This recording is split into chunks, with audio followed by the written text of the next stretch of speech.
Legislative Report. I'm State Representative Kate Harper of the 61st District in Montgomery County. Last session, we in the legislature put an incredible amount of work into examining how our laws could better protect children from abuse of all kinds. More than 20 new laws were created to achieve this goal, and one in particular, Act 153, requires background checks for those whose profession involves direct contact with children. But there's been some confusion about this new law, especially regarding how it applies to volunteers. So on today's program, I'd like to discuss this issue, hopefully clear up some of the confusion, let you know why we passed the law. And joining me is Representative Kathy Watson from my almost neighboring district in Bucks County. Representative Watson chairs the House Children and Youth Committee, which worked on these child protection bills last session. She's an expert. Kathy, welcome to the program. Thanks, Kate. We should, in full disclosure, say we've also been friends for years, and when we did start out, our districts were literally on one side of County Line Road in Bucks, and on the other side was County Line Road, and that was Kate Harper in Montgomery. Right, and we both worked hard on Route 202 as well. Yes, we did. Yes, we did. So we have been partners in all kinds of crimes for a number of years. That's exactly right. So I do like to let my viewers know a little bit about you, and you have a really good background for the work that we're discussing today. So could you just tell the viewers about your background in local government, school boards, all that stuff? Well, I started out my work career as a classroom teacher, and I taught high school English for a total of 11 years. So I have some understanding. I should say, too, that I am an adopted child grown up, really grown, and I'm also the parent of now an adult adopted child. So I've had experience, I guess you would say, in not necessarily child protection, but child issues. Have always been interested in that. And when I worked, then went on to work in county government, and as the deputy administrator of the county, worked closely with Bucks County Children and Youth, and at one point actually wrote their newsletter. So again, not knowing how things would lead, but where did I end up in my life's work? I ended up being chairman of the Children and Youth Committee in the Pennsylvania House of Representatives. And I have to say, you were chair of Children and Youth when we did the first comprehensive overhaul of how we look at child abuse and child abuse laws in Pennsylvania. Yes, I mean, really, everything was so terrible with the Sandusky case and things that had brought to light, and how an individual could indeed groom children and appear to be one type of person and be so awful inside, now adjudicated and all of that. But what we also learned from that was that our laws were well-meaning, but in many areas they were inadequate. They didn't do enough. We heard from judges, we heard from social workers, we heard from families that had a child who was abused. We heard from everybody. The law needs to do better. The law needs to be better. And so the governor then, Governor Corbett, set up a task force. And it was a really good one in the sense that these were people who actively worked in the child protection field. And they were the experts instead of just people that you knew or you put on very nicely, but they didn't have really what it took to get the job done. This committee did such a report in the space of a year that in their report they even had some suggestions for legislation. I mean, they went well beyond what a task force might do. When I became chairman then of Children and Youth, I saw this as almost a blueprint. And this is where we would start. They had done all the research work that we might need, and we would start there. Well, let's talk about that a little bit. I remember after the Sandusky scandal broke, reading that Pennsylvania had a lot less reported cases of child abuse than other states of our size. And initially you think, oh, that's good. Yep, looks good. And then we realized, I guess, that we just weren't getting all of the cases of child abuse. They were not what they would call, the phrase was substantiated, and meaning that the bar was so high that you would have really good law enforcement and investigation go to court with the victim, and the victim's, you know, little, probably 3 or 4 years old, and also with a family and all of that in the district attorney's office, and they couldn't get a conviction. They could not get a conviction according to what the law said. And yet everybody and this is true, sat in that courtroom knowing that perpetrator was guilty. And they came back to us and said, you know what, there are too many there's vagueness in the law, well, the standards are such, testifying. and it's a child testifying and all of this. So the first thing we had to do was go back and look at definition of child abuse, expand it, develop it better, and make it so that it had some teeth in it, but that a prosecutor who does bring a case has a case to bring, can make that case stick. And that we're going to see that's going to change the numbers. And is it that, oh, well, there weren't any then and now we're just finding it? No, it's that the law needed to be fixed. It had not been updated.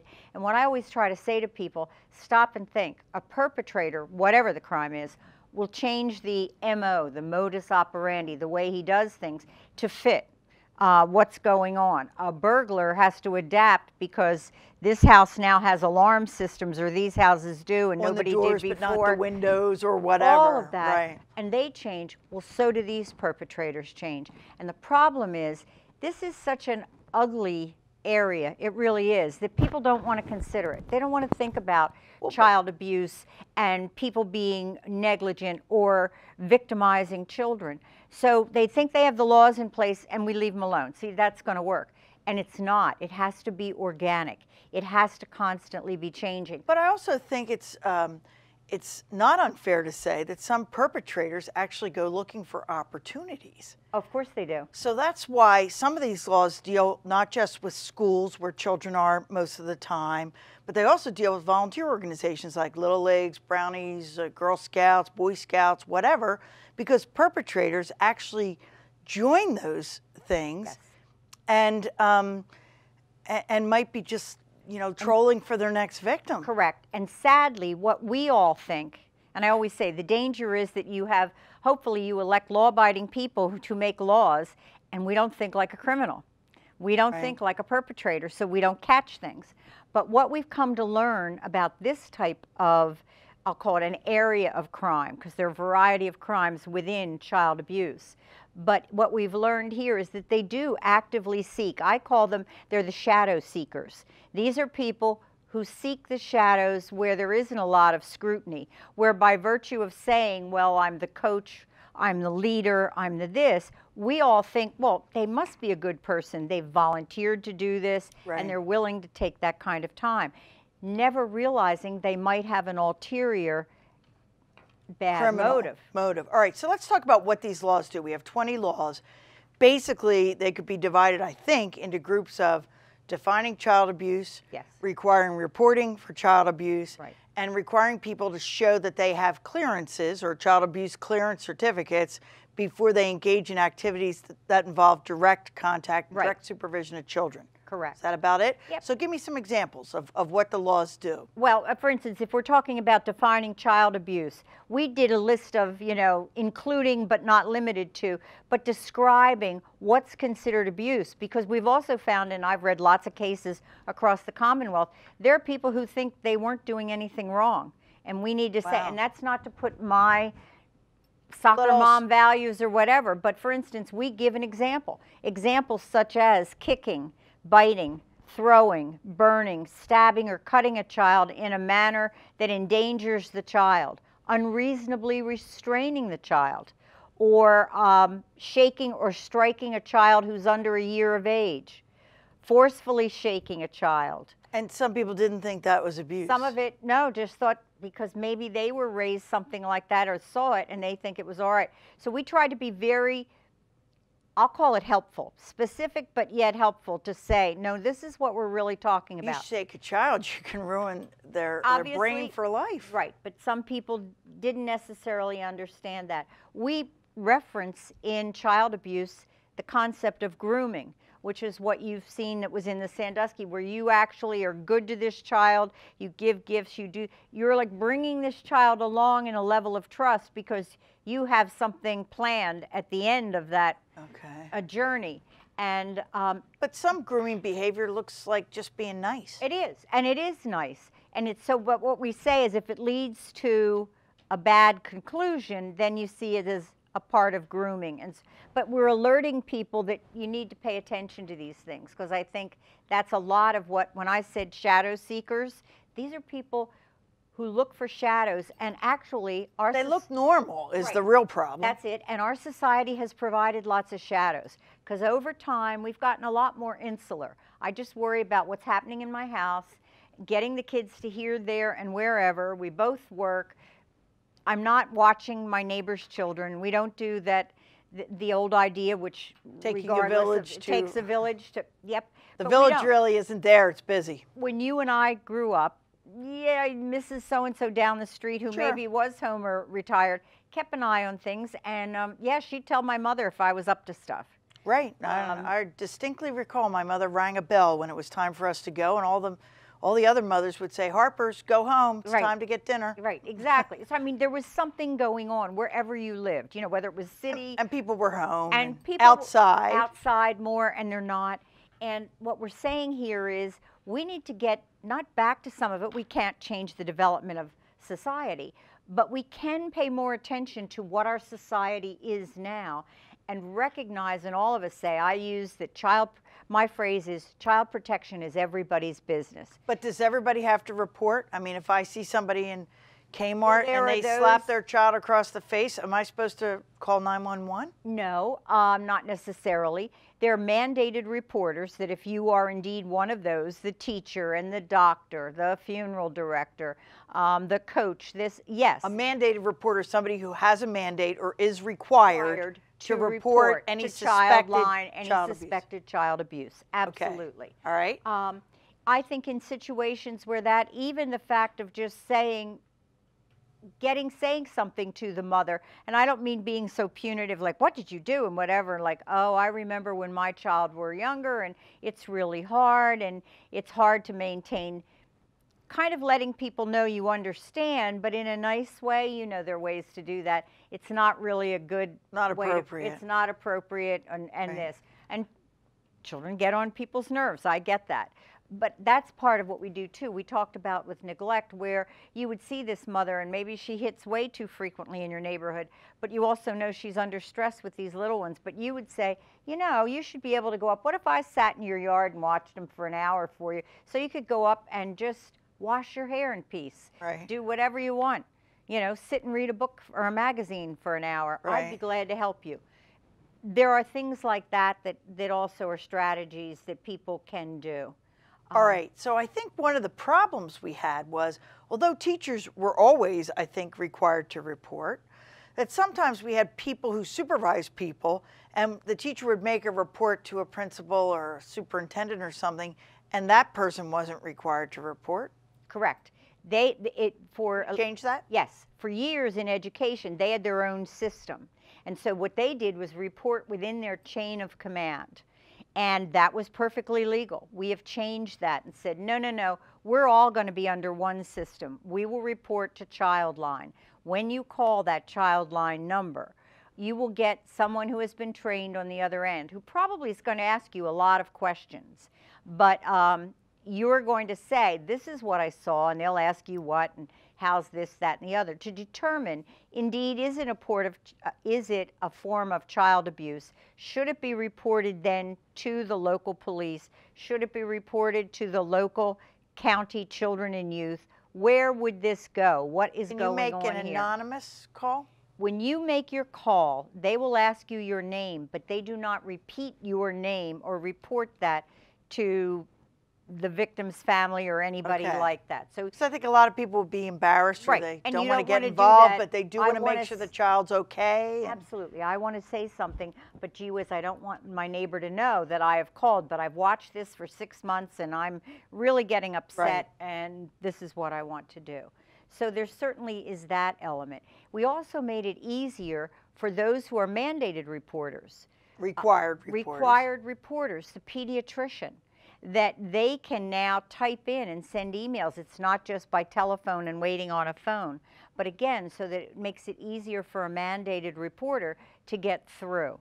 And I'll call it streamlined the system so that it moves forward. So we're making it easier to report. That is correct. And we've increased the number of people who have to report suspected child abuse. That is correct. All right, so hold that thought, because we're going to take a quick break, and Legislative Report will be return in just a minute.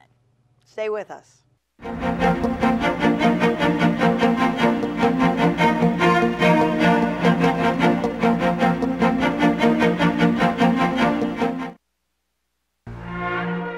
Did you know that in the corridors in the first floor of the capital of Pennsylvania, there are nearly 400 individual mosaics?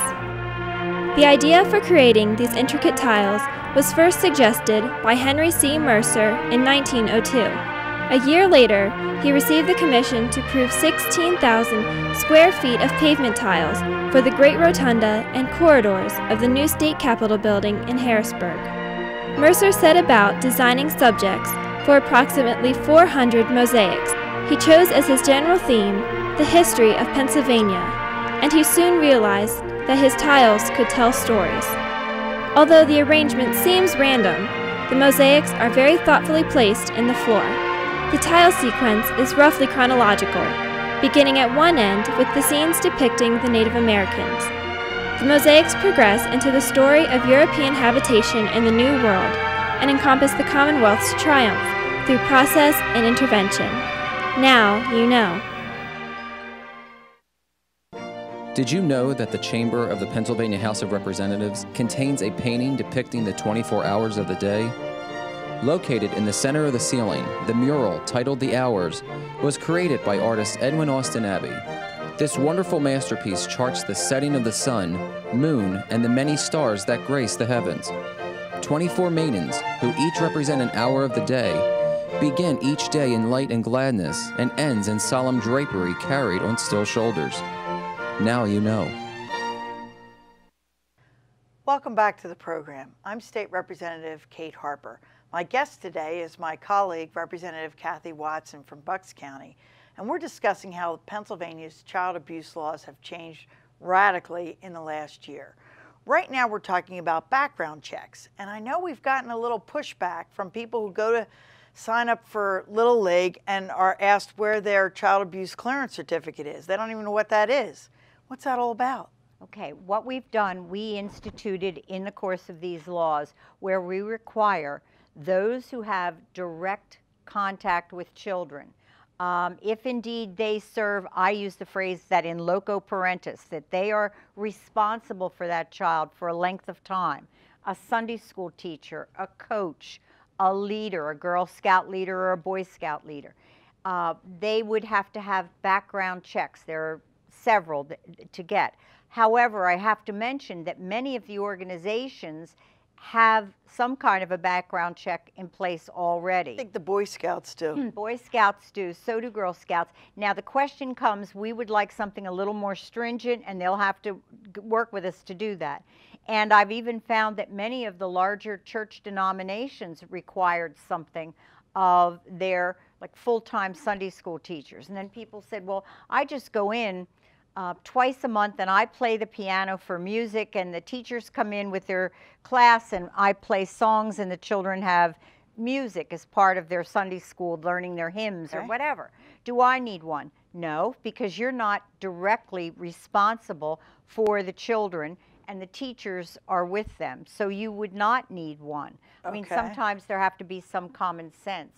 But if I'm the coach of Little League and I, you know, I'm a busy person and I make the time, you know, that very intense 6 or 8 weeks in April, May, June era, unless your team does well, do I need a clearance? If you are indeed that coach, you will need the clearance. Now, you can go online and get it. And really? That easy? It is that easy. Does it cost a lot of money? No, $10. That's fair. And there are several. If you've lived in, normally, if you've not, but let's say you've lived in Pennsylvania for 10 years or more, so you're not going to need, which is essentially the national background check provided by the FBI with fingerprints, which is more expensive. I think it's $27.50. Right. But if I've lived in Pennsylvania, if you've lived in Pennsylvania 2 years, then you are simply going to deal with the local, the statewide background check. But I go online.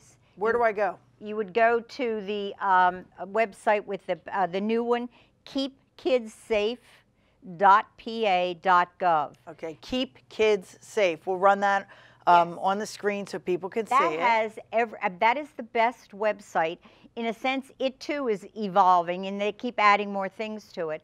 But it has on there all the frequently asked questions, which we all have. I actually looked at it myself to see if I take an intern, should I get myself a background check? And I that's think interesting. I should. We should. I think I that should. Here we are, when people say, well, you don't have to do it. I said, I'm getting one, and so's the woman in my office who's my manager.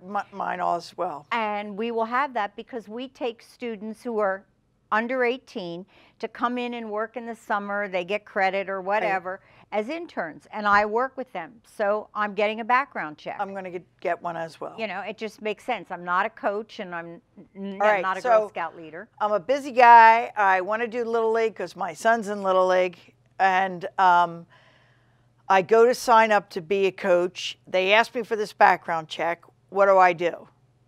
Then you are going to go, you can get it online. You're going to get your child abuse clearance for $10, and you're going to get your state police criminal background check because you've lived in Pennsylvania 10 years or more, and that's an additional $10, and you can apply for that too. And how long does it last? I should mention though, may I, they're going to be good for 3 years. Okay. And they're transferable because you may be a coach, but you also want to go at the end of the year on your son's trip to Harrisburg, or your daughter's field trip to the zoo, or wherever it might be. It's good for everything. In fact, at my goddaughter's, her children go to school in Chester County in a public school. They send a note, and they've done this before we ever did it by state law, and they send out the beginning of the year in September for the children and say, look, if you're going to chaperone a trip later in the year, if you might like to do this, you're going to need a background check for us. Here's where you go, here's how you get it. So and they give all the parents fair warning. Or grandparents who are very involved in children's activities should probably just get this. Right, I think so. It's only $10. Right. Not a big deal. Right, as I said, if you're a coach, if you're the Sunday school teacher, whatever, and again, you may have to do some of that already. Well, why would this keep kids safe in Pennsylvania? I mean, why are you making them do this? That's an interesting comment. Now, certainly there's what you would think of, oh, well, we're going to find out that, you know, Mr. X has come in to volunteer as a coach, but indeed he is a predator. He has something in his past history. And we may, and that's true. You won't find a lot of it. What we're doing, as the sponsor of the bill had said to me, we're now spreading a protective net that says to potential, when you describe that they come and decide this would be a good place to meet children and do it, we've spread a protective net that says to you, you're going to have to submit to a background check. We're going to know something about you. You may not have anything on file on you. The background check will come up clean, but a real predator doesn't want to go where there are nets, doesn't want to go where I use the phrase, there's sunlight. Right, so it's going to discourage a predator from doing the Little League because they know that they got to. And as Representative Mal, who did the bill, said, he said, and we probably won't know how many children we've saved, but the more that we in effect say to prospective predators, we're watching, we're really watching, and we're paying attention to our children, and we've decided that child protection is everybody's business, that changes the game for them. Right. And that's something we need to do. We needed a game changer in Pennsylvania to better protect our children. And I think that's the thing that we learned from that Sandusky debacle. And what the task force said to us. Interesting comment the task force made, and we followed it when we did the laws. And that is that the child protection is done, and all the laws, for the protection of children, but not necessarily for the convenience of adults. That we would, in effect, put the children first and think of them in terms of the law, not just what was easiest for us to do. So basically what we're saying to adults is, you got some new rules, but they're there for a good reason. Absolutely. Cooperate. Absolutely. All right, well, let's talk a little bit about the prosecution side of child abuse cases, because I know that some of the laws were aimed at making that easier or better. And I come from a county where we actually have a center where a child who's the victim of child abuse can be interviewed once by a trained investigator, and all the people who need to know, the police, the district attorney, et cetera, are there. Now, not in the room. No, but they are there, same as is in Bucks and in many of our counties, but we've also put money in the last budget that we will be working to see to it that that good situation for a child who has gone through so much is available wherever a child lives. And it's not just by your zip code, that if you're lucky enough to live in a Montgomery or a Bucks County, you have this at your disposal and at the disposal of police and law enforcement, but it's there for every child and their protection. But also, where these things do exist, they should lead to cleaner, better prosecutions and less trauma for the victim. Because usually the victim has been told by the perpetrator, don't tell anybody, this is our little secret. Or if you tell anybody, I will hurt your family, I will do all of this, and children are very afraid. So they don't want to go through this or don't need to go through this. You know, 5 or 6 times, some awful things they have to repeat over and over. So if we have these centers, in Montgomery County it's called Mission Kids, where a child victim can be interviewed by experts in a friendly setting. Right, and videotaped. And videotaped. They actually have the protective glass so that all the grown-ups can be on the other side of the glass and the child doesn't feel like they're in a room full of people. I think that should lead to more convictions. I think it will, and I have to speak up for some of the other, because one of the things we did too, which is a terrible thing, but we needed to do it in the law. We also have greater penalties now if you deliberately report someone to be guilty of child abuse and they're not. And we have seen this in those messy divorce cases and whatever. And again, that child is a victim because they're put in the middle of something that, you know, they're made to say something, they're encouraged because they're little to say something. And that person who's done this, that's a terrible thing to do. It's a terrible charge to levy against someone you know is innocent and you were using it for leverage, whatever it might be.